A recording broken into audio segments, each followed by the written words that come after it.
I had spent the last 2 years teaching English as a language assistant in Spain. And after 2 years, here's everything you need to know about being a language assistant in Spain. There is a plentitude of programs that you can join to become a language assistant in Spain. I personally did RVF International. Through that program, they help you with the visa application, placements, and once you're there, any questions that you have, full-on support. I highly recommend them. They're super good.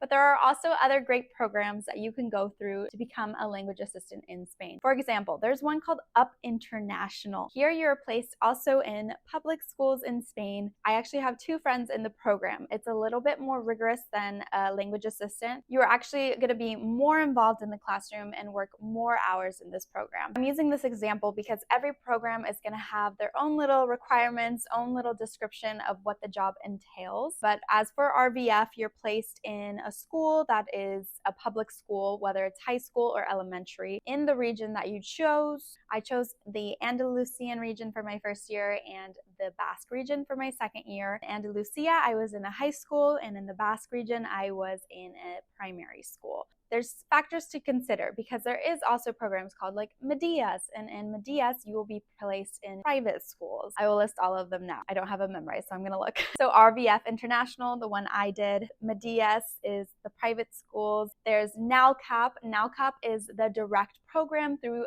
the Spanish government in order to become a language assistant. And what RVF does is it basically helps you apply for that program. The official program is called NALCAP. There's also BEDA Language Assistant Program, CIEE, Conversa Spain, UCETAM, and Up International Education, which I just talked about. I'm sure there's more, but when I did my research, these came up as the most popular ones. I only have really heard of people going through RVF, NALCAP, and Up International. The other ones I haven't really heard of. Conversa Spain I've heard of a little bit. As for Medias, I actually did apply in 2022, and I applied too late. I didn't get in the program, so I just didn't even try to apply in 2023. I just went through RVF International. Now about placement and commute. Luckily, through RVF, you get to choose 3 regions that are your top preference. I don't really remember what I put, but each year I got my top preference, which was amazing. They actually give you priority if it's your first year as a language assistant to the region you want to be, and the longer you stay in the program, the less priority you get in those regions. For example, my friend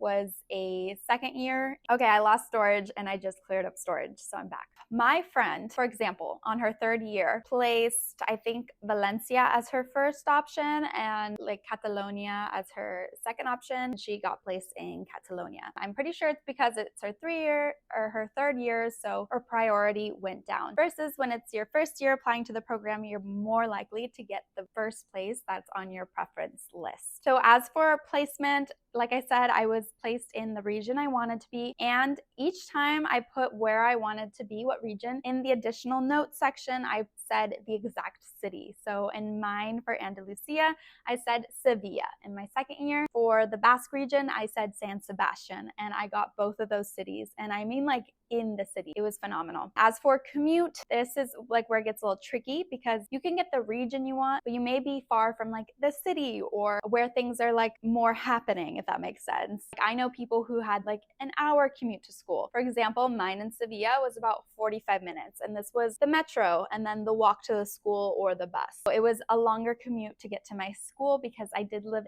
near the city center in Sevilla City, and my school was in Mairena del Aljarafe, which was about 45 minutes to get there from my place. In San Sebastian, I got so lucky. My commute to my school was a 10-minute walk, and it was amazing. My house where I stayed was just a little bit outside of the city center. It made my commute to school just that much easier. To walk to the city though, it was like 15 minutes or less, and then to get to my school was like 10 minutes. I loved it. I walked everywhere in San Sebastian. It was great. Sevilla is a little bit bigger, so I did commute more on public transport, but the public transport is so well connected and easy and accessible, and I find that throughout most of Spain it is that way. So I had a really great experience, at least for in terms of commuting. Again, it depends on where you're placed. You can be placed in the region that you wanted to be, but not the exact city. So I know a lot of people who would live in the city that they wanted to and then would make the long commute to the school. It really does depend on where you're placed, but I really recommend in anywhere you can put a little note of your preference. If it says like any additional comments, say the city that you want to be in, because they will place you as close to that city as they can. Just make sure that you put it your preference as the region and then additional notes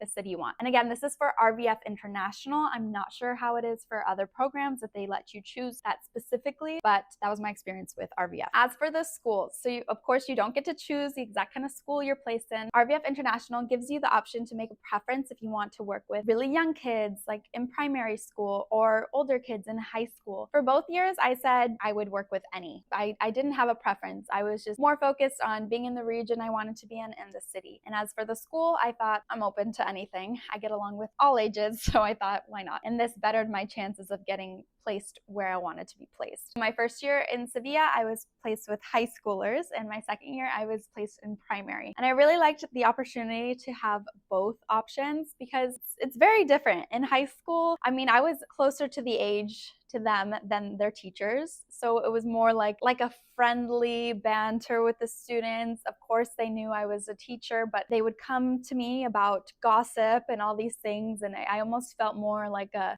big sister than, a teacher because you are an assistant in the classroom. You're not leading the class. So that was kind of the relationship I built with the students. And of course, they had their questions. How's America like? What's it like over there? Why are you here?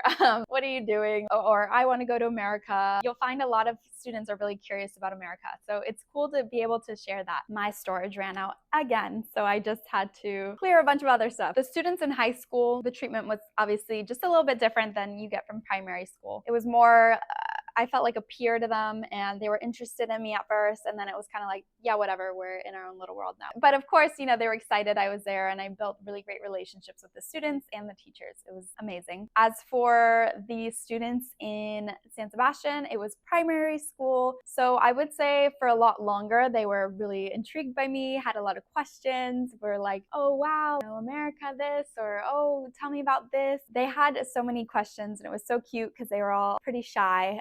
It was ages like 9 to 12, not super young, but like middle school age, I would say. I would say too, like my send-off, for example, they made me a bunch of cute cards, a lot of like arts and crafts, and it was just like really sweet. Whereas like high school, we took a group photo and that was it. Of course, you're gonna get different reactions depending on the age group. Like, it makes sense. Both experiences I really enjoyed, and I don't think you can go wrong with high school versus primary school. Like, the kids are just going to be excited you're there, you're somebody new, you're somebody different, they have questions. And of course, there's going to be moments where they're like sucked into their own life, they're not going to really notice you in the classroom. But then there's others where they have a lot of questions and they're super excited. You get a mix of both. I definitely recommend being open to whatever option you get, being open to both high school and primary. As for my relationship with the teachers, both schools, it was amazing. Of course, there's sometimes a language barrier. I came in with Spanish, but Andalusian Spanish is a little bit difficult at first to understand. They speak really fast and they have a thick accent. So sometimes it felt like that was a barrier of communication where I wasn't clicking on too quick, or if the teachers were in a group with each other talking, it was hard for me to butt in and understand really. It was a Spanish I wasn't used to. And as for the Basque Country, they speak Basque. And in that school where I was at, they speak Basque in English. It's not really promoted to speak as much Spanish. Like, they want to keep the Basque language alive. So when the teachers were together, they would only speak Basque. And of course, this was also hard to butt into because Basque is a very difficult language. It doesn't sound like Spanish. It doesn't sound like English. That was also a language barrier that I had to overcome. And luckily, the teachers were so nice and would speak Spanish when I was in the room to include me. And that was my experience with both teachers. They all did their best to include me. Of course, they were kind of in their own little worlds, lesson planning as well. But I also had teachers that I built close relationships with too. And they also had questions about like being American and just were super welcoming towards me. And each schools had like events for teachers to bond, whether it was through dinners or if they like let me go on to a field trip with the students. I found that they really integrated me into the school setting and I never felt left out. Only those times when it was like they were all talking super fast and I was like, I don't know how to get into this conversation, but that's normal and to be expected. Overall, everyone was super respectful. Another thing you're gonna have to go through in the schools is you're gonna have a language coordinator. This is a person that is basically your boss.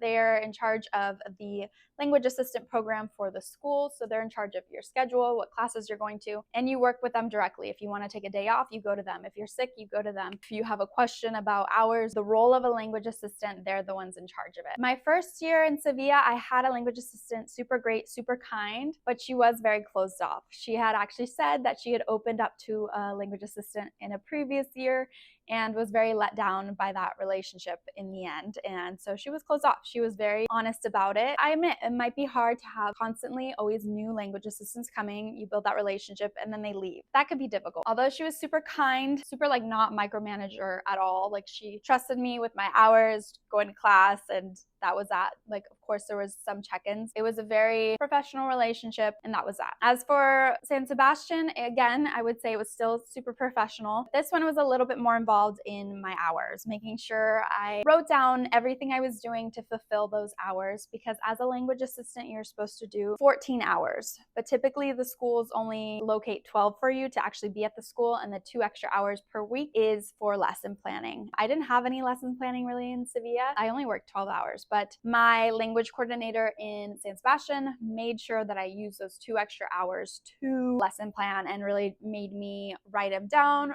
what I was doing, and she tracked what I was doing for my hours. So it was a little bit stricter than I experienced in Sevilla. Again, she was kind, we got along. There was a moment where I felt there was tension though, and we actually did have a talk. I pulled her aside and I was like, hey, like I feel we're not on the same page about some things, and she was open and honest, and we cleared the air. So if you ever experience a difficult relationship with your language coordinator, I would say mine were fairly easy, but I know there have been other stories of different experiences, right? Just like any boss in the workforce, you never know what kind of boss you're gonna get. I think it's important to speak up and to know that you don't need to stay quiet in those situations. It's good to speak up because this is part of your experience too, and you want to have a good experience. And if something doesn't feel right, I think we have the right as a language assistant to speak up for ourselves, because our main goal is there to be there of help of the kids, and nobody wants to feel like they're being taken advantage of or overworking hours or whatever it may be. It's okay to have that open conversation. And I will say after that conversation, the tension subsided. I didn't leave feeling like we were best friends, but that's to be expected because she's in the position of my boss, right? As for pay, at both schools, I got paid 800 euros, which was great in Sevilla because the cost of living is so low. I felt like it was a good price to get for the hours I was working, 12 hours a week in the area I was living. It was not expensive. As for San Sebastian, I feel like they should raise that to at least €1,000, like they do for Barcelona and Madrid. If you're in those areas, you get paid €1,000 because price of living is higher. I would say San Sebastian is comparable to the price of living in Madrid and Barcelona, but the price that we were getting paid was still the €800.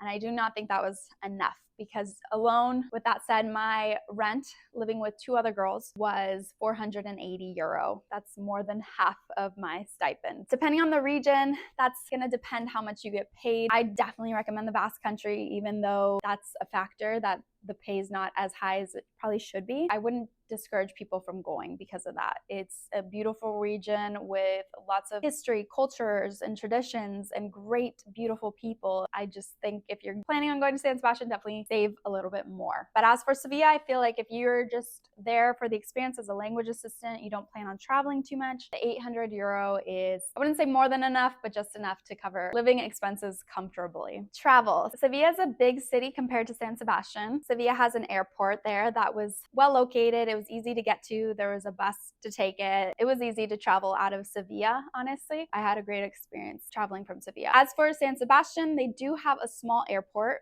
but the rumor has it that there's always strong winds, and so a lot of the times flights get canceled at that airport. I actually never flew out of that airport. Where I flew out of all the time was Bilbao, and Bilbao is about like an hour away on the bus, and so to travel outside of San Sebastian and to fly anywhere, I would go an hour on bus to Bilbao and then fly out from there because it's an international airport. Sevilla was definitely easier in terms of travel, but I got used to traveling in San Sebastian that way, so it wasn't that difficult in the end. Savings. I highly recommend if you're going to Spain as a language assistant that you definitely save money because you're going to want to travel. You're in Europe and everything feels so close, especially if you're coming from the United States, right? You're going to want to see as much as you want to see, and you don't want to feel constricted because you don't have enough or the lack of a budget. So I really recommend having savings. I spent a year working before I moved to Spain. I was able to save 16,000 US dollars. I think this was great.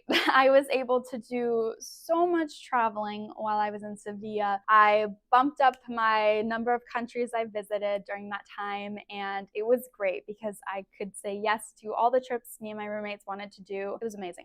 I lived comfortably in Sevilla. I highly recommend savings. But by the time it became for San Sebastian, I had about like $4,000 left. Definitely a lot less savings than my first year. I needed to have a stricter budget than I had that first year in Sevilla. It was enough, but at the same time, I did start paying things on my credit card towards the end. I knew I was coming home back to the States, so it was fine, you know, because once you get back home to the States, you're most likely going to make more money than you do as a language assistant. Definitely savings and just having that freedom to travel, I highly recommend.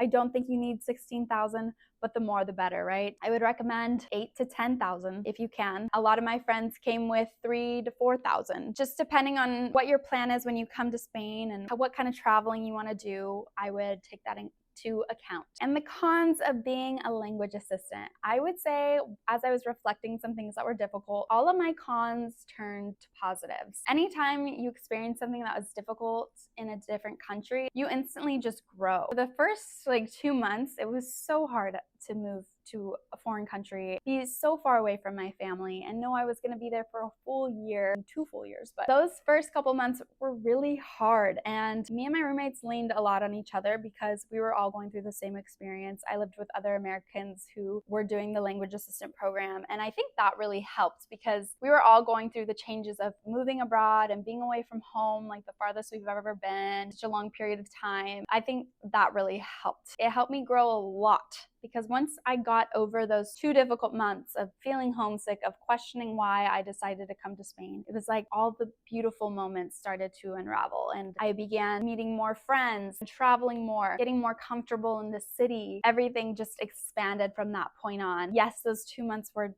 difficult, but once I got through them, it was like that's where the magic really happened. I will say it's just culture shock, right? Getting used to where you buy your food, where you go to the pharmacy, where you go to get your nails done, just finding places where you would go to in your normal routine back home. And that can feel unsettling because it's unfamiliar, it's not the same. And of course it's not the same, right? That's why you move to a different country, so it's different. But I think as humans, we get stuck on like routine and wanting things to feel familiar, and when they don't, it can be uncomfortable, but getting through that is really where the growth happens and beautiful things. And I highly recommend waiting those 2 months for that uncomfortable feeling to go away. It may take 3, but trust me, at some point, my phone ran out of storage once again. So I'm back. As I was saying, all the cons turn to pros like tenfold. You grow so much faster than you do abroad than you ever would in your hometown. The way that your world just expands and you're pushed out of your comfort zone almost every day is a great recipe for growth. All the